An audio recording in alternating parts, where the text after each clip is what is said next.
Salut les cathos, aujourd'hui nous sommes le 26 mai et nous fêtons Saint Philippe de Néri. Philippe, né à Florence le 22 juillet 1515.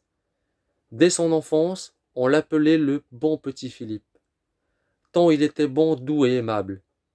Vers l'âge de 18 ans, il renonça à la fortune d'un de ses oncles pour aller à Rome étudier les sciences ecclésiastiques. Rien de plus édifiant que sa vie d'étudiant.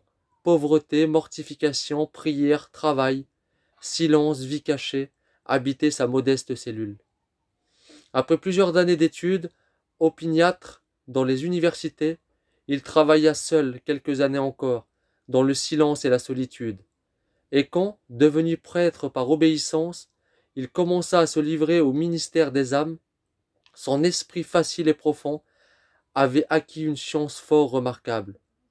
Son angélique pureté eut à subir les plus rudes assauts, mais il sortit toujours vainqueur de tous les pièges, et reçut comme récompense la grâce de ne jamais ressentir, le reste de sa vie, aucun mouvement, même involontaire, de la concupiscence charnelle.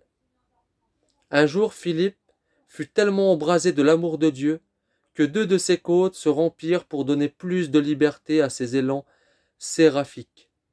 Souvent, ses entretiens avec notre Seigneur étaient si suaves qu'il n'y pouvait tenir et se mourait de joie, ce qui lui faisait pousser ce cri « Assez, Seigneur, assez ».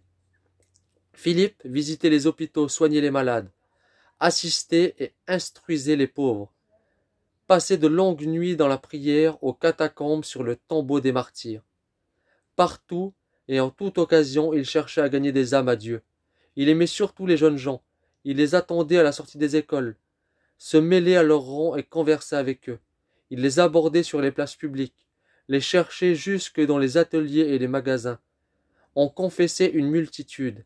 On retirait un grand nombre du vice. « Amusez-vous bien », leur disait-il souvent, mais n'offensez pas le bon Dieu. Aussi Philippe exerçait-il sur l'enfance et la jeunesse un ascendant irrésistible, et nul mieux que lui ne mérite d'être regardé comme le patron des œuvres de jeunesse. Le saint fonda la société des prêtres de l'oratoire. Philippe jouait pour ainsi dire avec les miracles, et les résurrections de morts ne coûtaient rien à cet homme extraordinaire.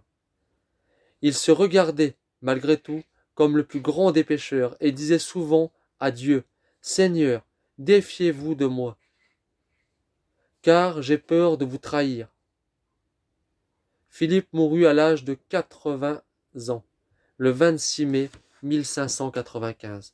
Que Dieu vous bénisse, et à plus les cathos!